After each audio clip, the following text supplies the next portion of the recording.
रामकुमार शहर में ही नौकरी करता था और वह अपनी पत्नी और बच्चे के साथ दिल्ली में ही रहता था। उसका एक बूढ़ा बाप गांव में ही रहता था।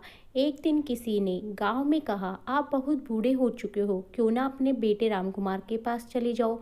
बाबा को भी ये बात अच्छी लगी और उन्होंने अपने बेटे को फ़ोन करके बता दिया कि वो कल शहर में आ रहा है। पापा की बात सुनकर सब बहुत खुश हुए।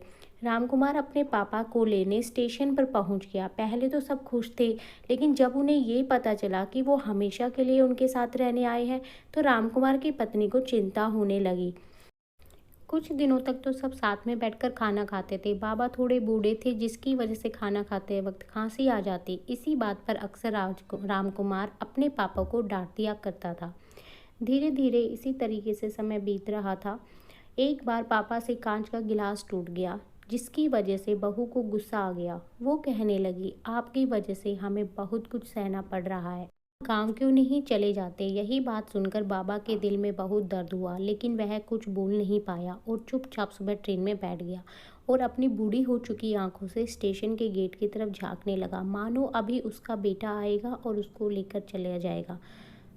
उधर जब रामकुमार का छोटा बच्चा स्कूल से घर आया तो आज दादाजी को घर न पाकर अपने पापा को बोला, दादू कहाँ है पापा।